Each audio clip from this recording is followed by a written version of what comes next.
Hi, everyone. How are you? Everyone's sufficiently freaked out? Do you have a buddy to walk to the parking garage with after this is over? Because you're going to think about it when you're walking in the dark. Just put that out there. Hi, my name is Jarrett Weisselman. I'm a senior editor for BuzzFeed. Very excited to be here with you tonight to lead us in a conversation with the star of the show we just watched. Ladies and gentlemen, please give a very, very warm round of applause to star of Hannibal, Hugh Dancy.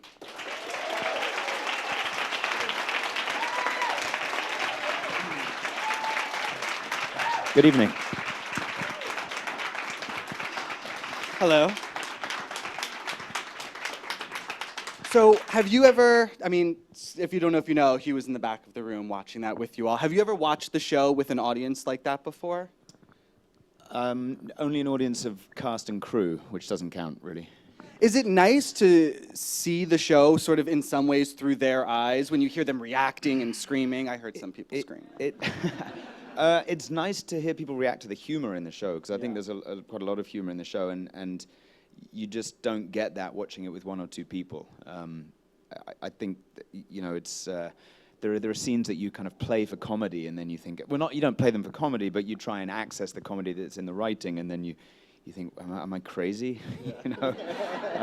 So that's a real pleasure to hear. Absolutely. I feel like it would be the most depressing, dark show if you had Hannibal without a sense of humor about itself. If this show was literally people being birthed from horses without a sense of lightness... No, I'm sorry, that is intrinsically funny. That's what I mean, though. I think Bryan Fuller does an amazing job with that because he has such a deft sense of that when it comes to creating this darkness in a light way to some degree.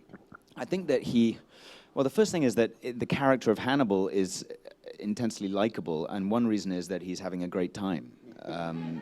Truthfully, he's the happiest character in the show, and he's written as such. He's really enjoying himself, and his wit shows for that reason. Beyond that, Bryan himself is very funny and has a very dry wit. And I think of Will as actually being a very funny character. He's just having like an intensely unfunny period in his life. When he was laughing every day until the pilot, basically. That's right, yeah. Got it. Well, let me ask you about that. Because you were, correct me if I'm wrong, one of the first actors to sort of sign on to the show the first. One of, yeah. The first. I was, I was the first. I think that occurred because, I can't speak for Bryan, but they decided they wanted to cast that character first.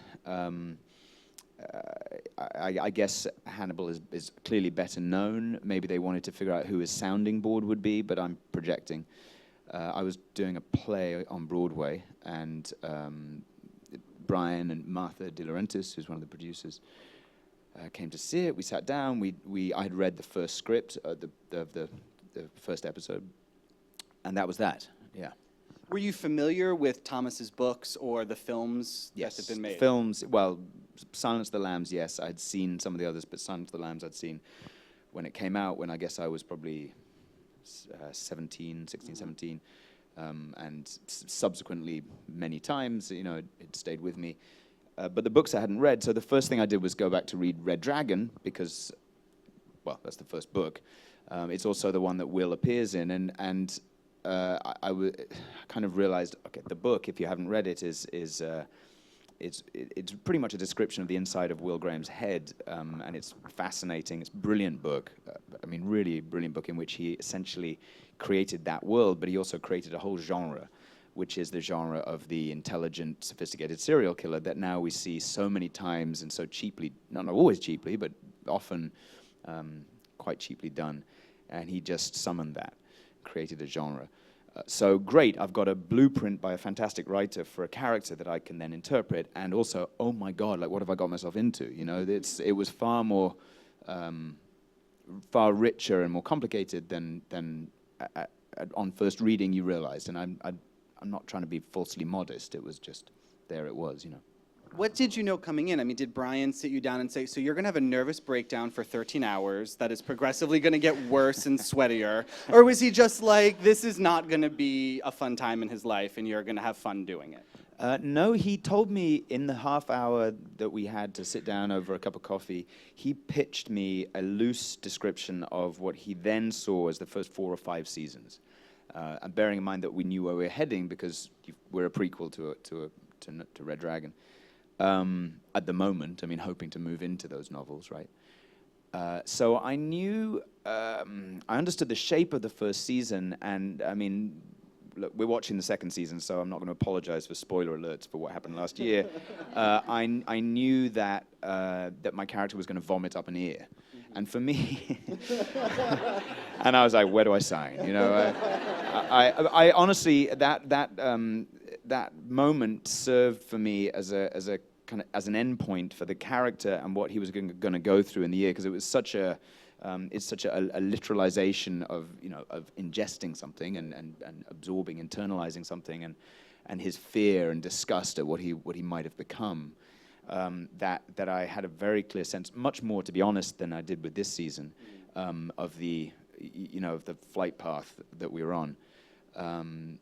So yeah, so that was how he pitched the first season, and on he went on from there. But that would be a spoiler alert. So. Is that helpful for your process at all, to know where your character is going, or do you prefer to work? No, I like guesswork. You know, no, it's up to a point. I mean, you know, so I had Brian's overall understanding, vision of the season in mind, but both last year and this year, we've ended up in a situation where production is almost caught up with the writing, and that's just because, I can't say why that is, but it's the case.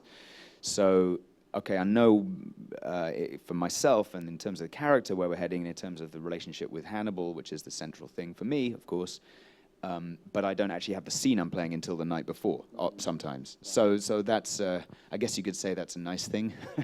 It's not always, but it serves to keep you on your toes. Absolutely.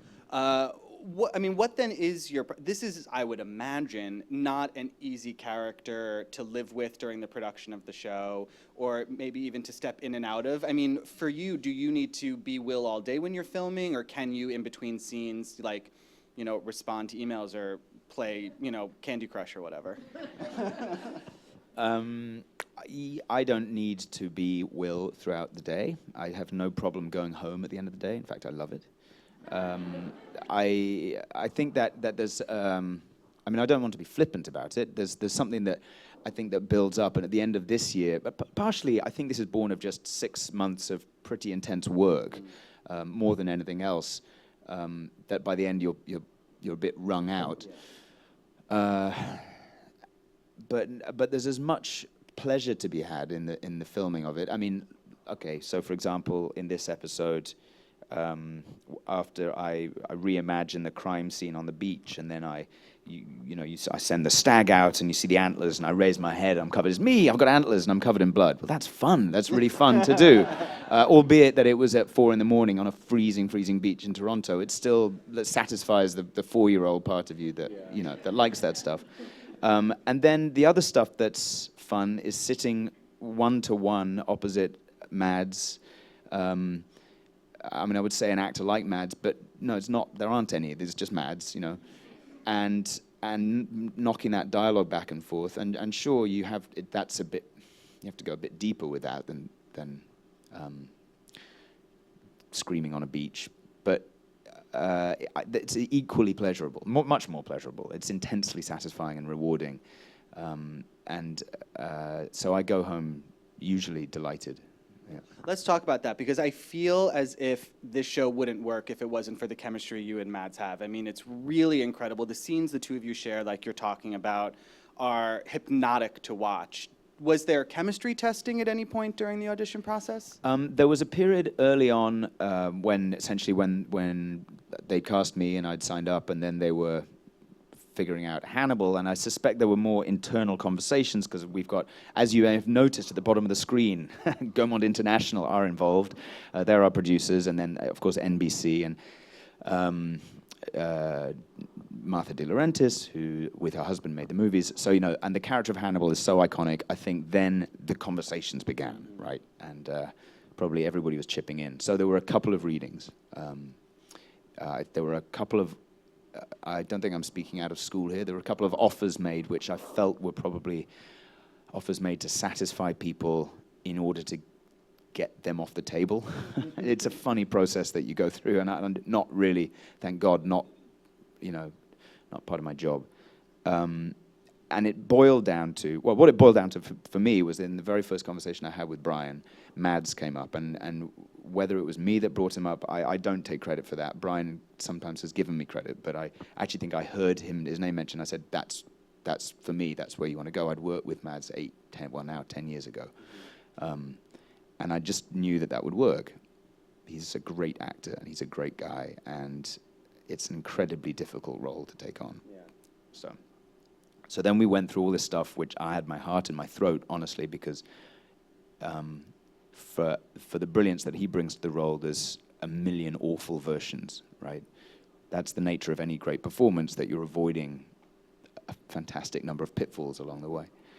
And to cut a long story short, we did a couple of readings, and then he got the part, and that was great. I love that. Well, I mean, because their relationship develops kind of on screen to some degree throughout the first season. Yeah.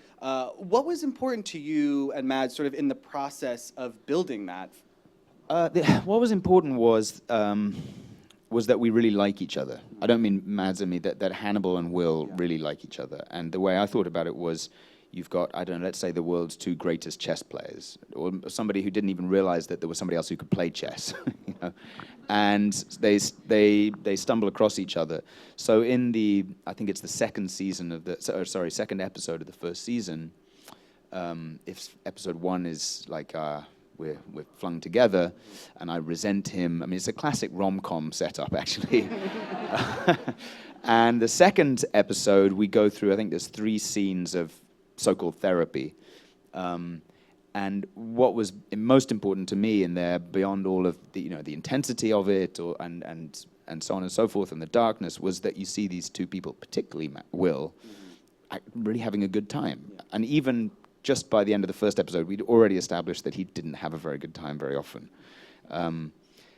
That was important to me, and that remains true, that they genuinely like each other. They love each other, actually. It's a platonic love. So, and that's kind of sometimes the hardest thing to find, plus the humor, as I discussed earlier. Yeah, that I think is the kind of baseline, because if we were just, I don't know, knocking back and forth this dialogue and leaving pregnant pauses, it wouldn't get us very far. Absolutely. So Hannibal is a hilarious romantic comedy between a serial killer and the profiler. When you started out for you with Will, you read, like you said, you had read the books. Yeah. What was important for your process, whatever it is, in building this man who pretty much from the jump has a very deep, psychopathy going on? I mean, there's a lot happening there with him in every sentence, in every scene. Well, where did I start? So I started with reading Red Dragon, as I said. Having read it, I went back. Well, then I read a book by a guy whose name escapes me right now, but was the guy who almost invented the science, if you want to call it that, of profiling, which when it began was not perceived as a science. It was really perceived as a kind of, at best, pseudoscience by other people in law enforcement. Essentially they were reversing investigation by telling you by describing the criminal on the basis of their crime, which sounds very obvious now, but apparently wasn't at the time. He wrote a very interesting book in which he describes his own process. And this is not Will Graham. This is a hardened law enforcement guy who's been in the job for 20, 30 years. As it happened, after working for, on like 200 cases, horrific cases, he was struck down by encephalitis, which is where Brian took that idea from for the first season. Anyway, so I read those two things. Went back to Red Dragon and kind of pulled bits of the book out that with that perspective seemed suddenly incredibly accurate and informative. Speaking as a complete cynic, I was just talking to my friend about this, who I came to the screening with. Speaking as a complete cynic, I went and found people that could educate me about what it might be to have a truly empathic experience, right? Psychic is it's a big word, and I don't think Will is psychic, but edging in that direction, right? What is it to have a mind that can make those leaps? And then after that, it was the most valuable thing was talking with Maz, Brian, and David Slade, who directed the first episode, and honing in on really what their relationship was. As the season wears on, Will falls deeper and deeper into sort of this psychosis. You don't know if he's having seizures, and you don't know if he's on the spectrum, and there's like a million sort of things the show He's posits. not on the spectrum. Right. But there's a million things that the show sort of posits that could be happening to him. How much did you look at psychology tomes to sort of figure out what that performance should look like? None at all. Because I felt like we had untethered ourselves from that. Mm-hmm. I know what it is to have a nightmare, and I know what it is to have, to wake up kind of in night sweats and panic and all of that. I kind of extrapolated, I suppose, from there. But it was more for me about the power of influence than, the physical effect of encephalitis was, I think, we didn't go far into that. I mean, you saw somebody, seizures and so on. I'd pretty much turned up on the day and just said, I remember actually saying to Mads and Guillermo Navarro, who directed the episode in which I had a seizure, I did this thing with my eyes. I was like, guys, can you just look, does that look like a seizure? And like, yeah, that's fine, that's good. I don't recommend that as process to anybody, but except that in this case, it was not about recreating the medical textbook. It just wasn't. It's psychologically heightened. I mean, that's very clear, right?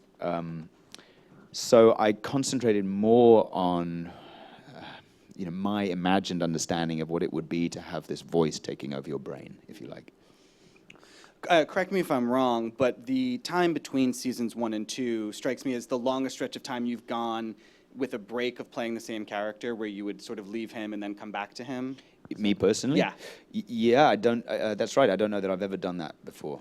What surprised you about returning to Will for season 2, even though he was very much in the same place, because it sort of picks up pretty close to it? It wasn't partially what's surprising is how easily you can pick up the reins, I think, which again is a virtue of good writing and good colleagues. Mm-hmm. In fact, things had shifted quite a lot, because in the beat between the end of the first season and the second season, essentially I've suddenly realized exactly what's going on. So you've got a character in an identical situation, but playing with a full deck of cards. Mm-hmm. The biggest change for me was that for the first 6 episodes of this season, I'm in a cell, essentially.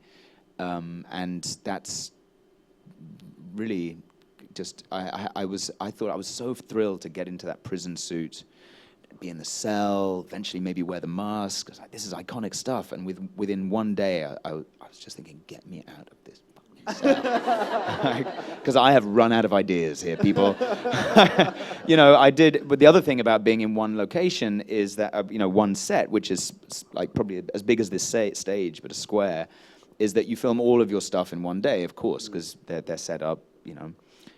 So in the first episode or 2 episodes, I get visited by 4 people, I think, 4 or 5 people. So we just shot all those scenes, and it was literally the case. By the 4th scene, I was thinking, well, okay, I've sat on the bed. I paced up and down, and I walked up like menacingly to the bars, and I'm done. I'm out. It's really tough, and that's not really a joke. I mean, it's true. You've got to keep. You've got to find something to do, and that was the first thing. The second thing was that holds true psychologically.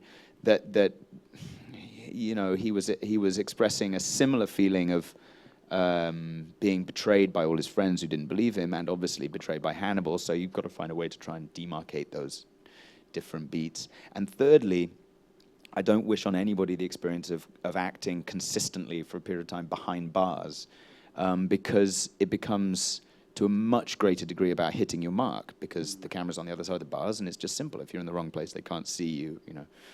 So that it becomes more technical.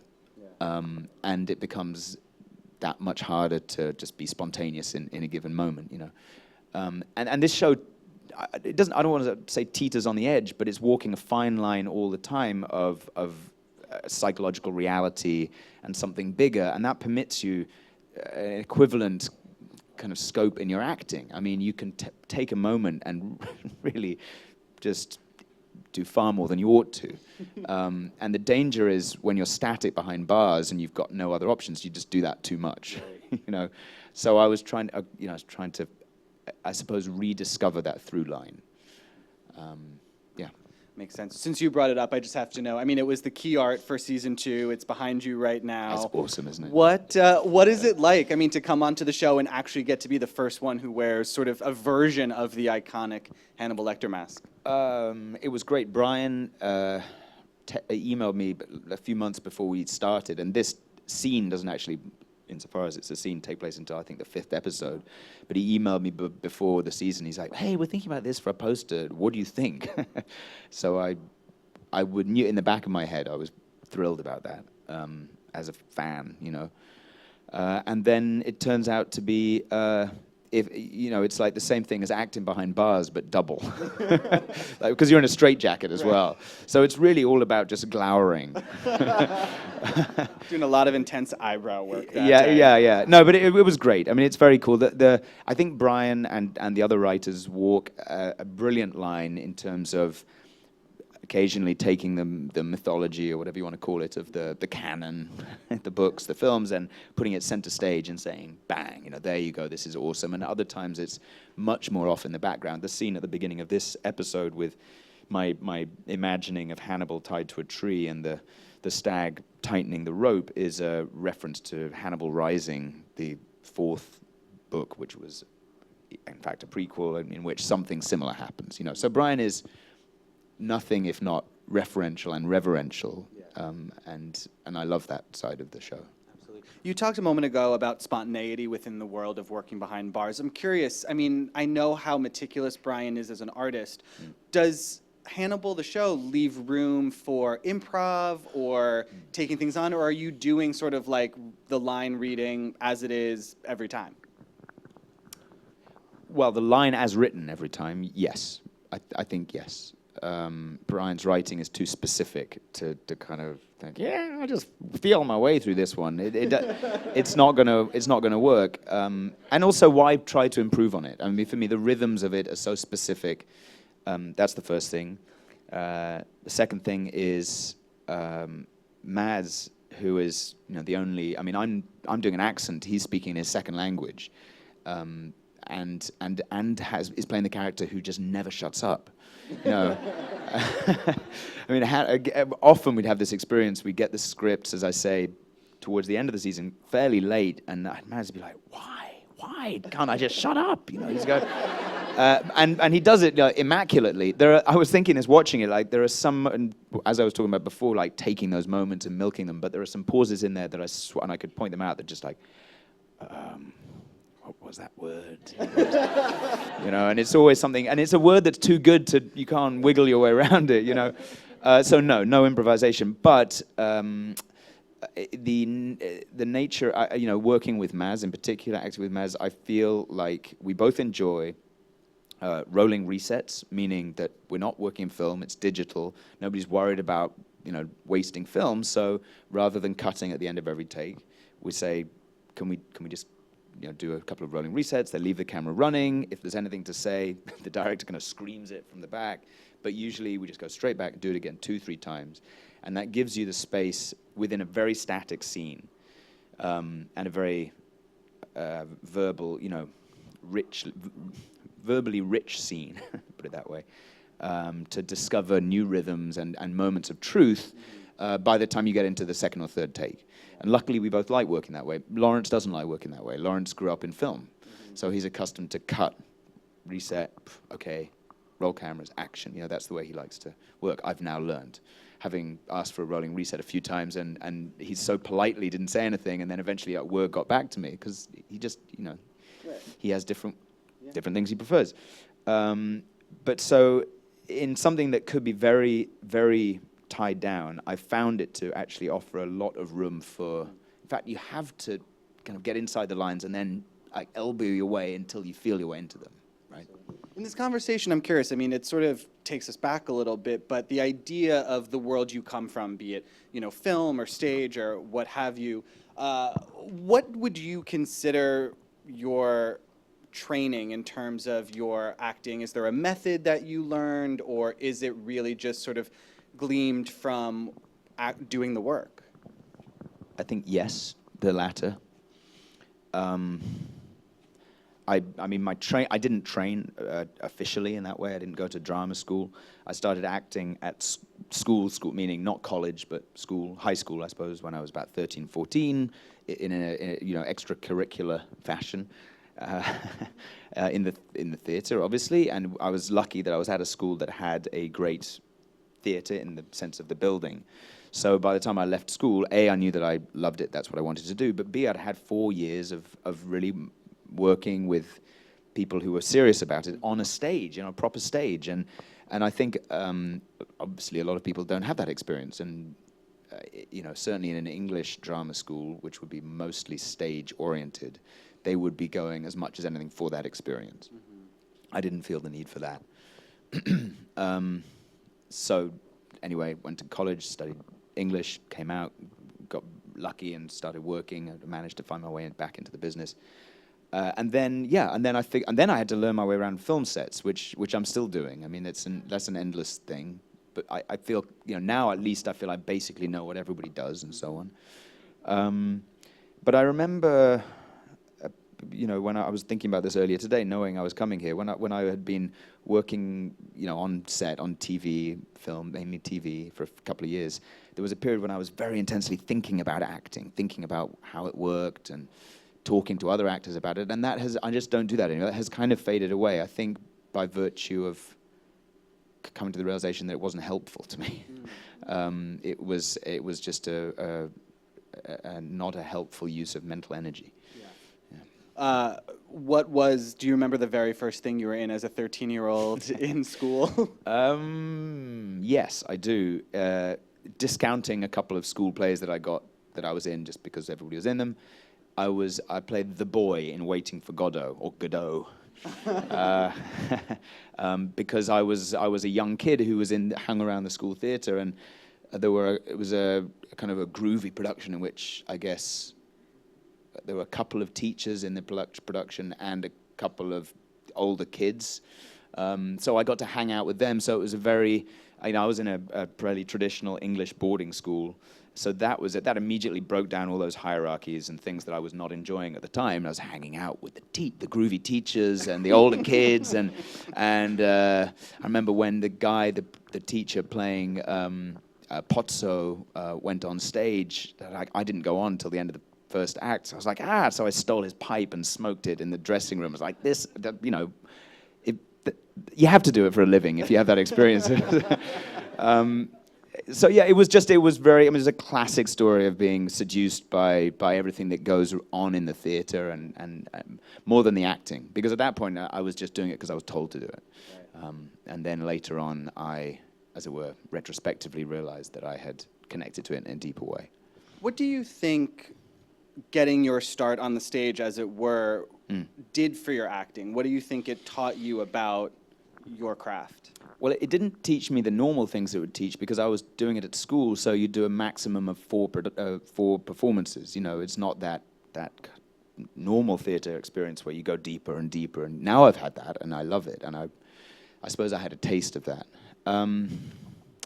It taught me what I had to relearn in film, but in theatre comes naturally, obviously, which is the steady immersion of yourself into a character and discovering the timing of telling a story. And when I then started working in film, one way or the other, it took me a while to realize, nobody else, that isn't going to happen organically, and nobody else is going to do it for you. You have to do all of that work that takes place in a rehearsal room. You've got to do it yourself. You've got to sit down with a pen and paper, in a way, because my experience of working in a play is that, weirdly, you only learn the basic chronology of a play, like what order it comes in, after you've performed it a few times. It's really hard to, if you try now to sit down and think of a play fairly well, and recount to somebody exactly the beat, scene by scene, of how it takes place. You probably won't be able to, you know. And that's pretty much what you've got to be able to do, I think, when you start to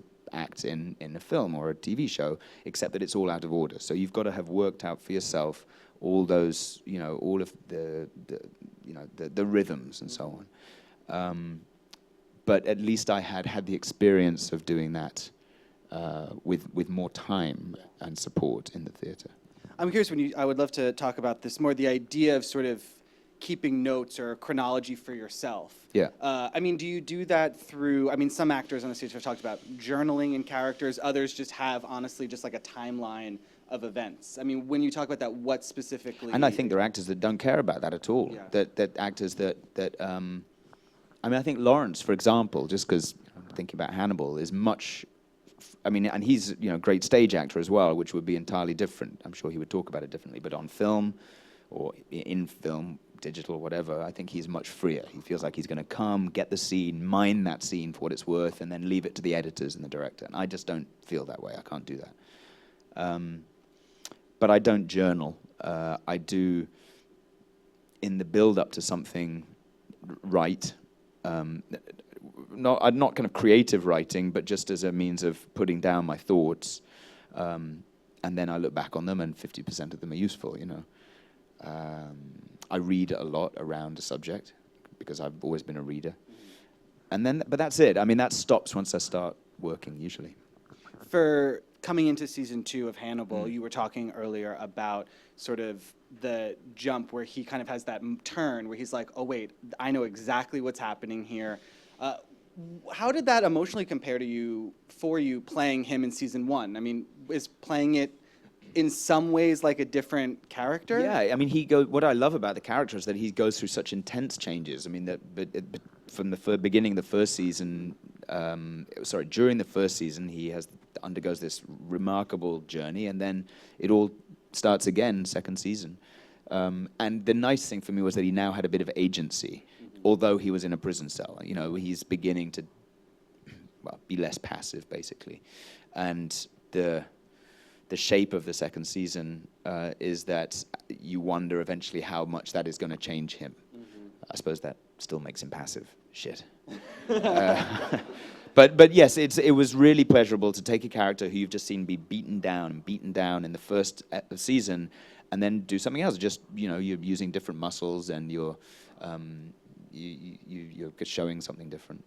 Yeah. Sort of where we are right now in the show, as I think a lot of you saw there, we're at a place where Will is sort of struggling with the idea that Hannibal is influencing him too much, and he's becoming maybe a little too much like him. It's something a lot of the other characters have mentioned to him.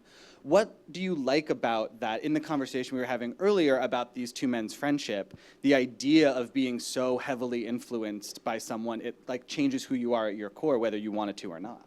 Well, I've had that experience, not anything like to this extent, but in, I would say, earlier relationships in my life where you feel like you've slightly given up your center. In, you know, friendships when I was a younger kid, when I think I was just more easily influenced. I don't admire that part of myself, but I know it to be true. I think it's truth about all of us, right? We're looking to be swayed and fall into other people's fields, and you should, to an extent. Yeah. I think what's interesting to me about playing that dynamic is that you should wonder to what degree Will is fishing, to what degree he is consciously letting go of himself, and you can't lie to Hannibal, so you have to lay it on the line and say, hey, look, I'm doing this, you know, okay, here I am, maybe I'm lying to you. And if you say maybe I'm lying to you, then you're not lying, you know, it's that thing. I've had those relationships and they're awful. But I love that game that they're playing between them, is that they're just edging deeper and deeper, and eventually there's a, not to give anything away, but a kind of throwing off of caution, which is also a pleasure, because the first half of this season, what I did find difficult was there was a real, between Mads and me, especially not knowing what was coming down the line, and we're both quite meticulous, charting our way through things. I know, actually, we're both very meticulous, charting our way through things, and we were having to pretty much take our best guess What does Brian intend between them, and what's coming round the corner? I'm not quite sure. Okay, we'll play the scene this way, and then you get the next scene. It'll be like, oh, I guess he didn't mean that. And although in retrospect I think our guesses were good, I found that to be a very uncomfortable way of working. Yeah. I don't need that level of uncertainty to make me free. How does that impact your process? Because whether you're doing a play or a film, you have the beginning, middle, and end in front of you. Yeah, yeah. And I mean, yeah, here you know broad strokes, you know he's going to vomit up an ear, you know he's going to turn red drag. I mean, you know, yeah. But not really. I mean, the day-to-day of Will's life, how has the uncertainty changed the way you approach a performance? I don't, because what comes with that, hand in hand with that, is that I know the character so well. I mean, I've been playing Will for 2 years, and so you on the one hand, you're reeling from a relatively short period of time to prepare. On the other hand, you have an absolute shorthand. I mean, again, particularly with Mads and myself. I mean, this is interesting to me. I think one reason that I enjoy working with him, and that it works, is that we both, not by design, but we both have I think all actors want to talk more or less about the work that they're doing, before a take, right? Some actors don't want to talk at all. They don't want to rehearse. They'll just block it, and then they want to go in. Some actors want to talk for a long time, right? And I've worked with both of them, and it's whatever your process. Mads and I happen to want to talk the exact same amount of time, and to the same purpose. And that's, you couldn't tailor yourself in that way. It just happens to be true. I can't remember how we got to that point, but it's a great point. It was a tremendous point. You're talking about your process and how knowing or not knowing, yeah. Oh, right, yeah. Right, I answered that one. Yeah. So let me ask you this, because one of the things that I loved that Will said at some point this season, and I think it sort of remains true, the show is clearly in some ways very literally and metaphorically about masks and the masks we all wear. And Will called himself an unreliable narrator early in the season. Is it fun for you to be able to play with all of those different masks, what Will knows to be true for himself, and then what he shows to Lecter, and then what he shows to everyone? That's actually, you reminded me, that is what I was going to say before, which I forgot, which is that what did become difficult just to perform in the first half of the season was him and me. It's like, well, I know that you know that I know that you know, but do I know? And, you can't lie to me, but I think, and so on and so forth. And that can be a little paralyzing. So it was a real great relief when in the, I don't know, 7th, 8th episode, maybe 8th episode, I go to him and say, okay, gloves off, masks off. You don't have to admit it, but I know who you are. Let's not lie to each other. And there was something cathartic about saying, like, I don't like lying, because I don't. Not that I don't do it, but I just don't like it. And in that performance, it become for the two of us, I think, so multi-layered that it was good to scrape it away and start again. And if you asked earlier about the kind of the accretion, the build-up of this show. For me, if anything, that hangs as heavily on me as any of the blood, gore, or the darkness. Yeah, well, because I would imagine that, I think there's always the conversation about violence in media, but here it's so stylized and it's so not done for shock's sake the way I think it is on a lot of other shows. That must not be the thing that really sticks with you, like you were saying. No, it's not. I mean, it's because that's there really just. I think it's very beautifully shot. It's usually just because it's always technical. It's like a love scene. It's usually a very technical thing. Right. The blood has to go in the right place. The whatever. And the show clearly from the get-go, it set itself out as being, we set out the table that this is a show about the aftermath and the consequence of violence. Mm-hmm. That's what's fun to explore. Absolutely. Yeah. Well, lastly, Hugh, before we have to end this, I'm curious, we have a room full of actors here. What is the best lesson you've either learned or had someone sort of impart to you over years that you would want to share with other actors? My God. I think all I can say to that is that I think you have to find your own path. I don't mean career path, I mean approach, and we touched on it earlier. That, absolutely great, you learn, take on whatever method you need, not method with a capital M, but that too, and then find out if it works for you. Something that I found useful early on in my career, when I think I was as we all are, anxious, wanting to do a good job, not wanting to slip up, keep going, you know, not make a mistake, was at one point a job came up and it wasn't great, but it was fun, but it wasn't, is this gonna, you know, knock me off track? And someone, actually my agent, who's also a good friend, said, oh, just do it. And I did it, and I really learned what it was to not worry about something so much. I mean, however you get to that point, that is the most valuable thing you can bring to a film set, I think. It's just freedom. And freedom to recognize that if you try for something and you don't hit it, it doesn't matter. You know, you can do it again. And unfortunately, you can't practice that. I don't think there's any education that provides that, because nobody's going to sit and get you to do the same thing over and over again. They have to move on. You have the space to not be fearful. Yeah. I love that. Well, Hugh, thank you so much for being here with us tonight. Thank you to all Thank of you you for very coming much. out. Thank you to the SAG Foundation. Remember to find your buddy on the way to the parking lot. Thanks.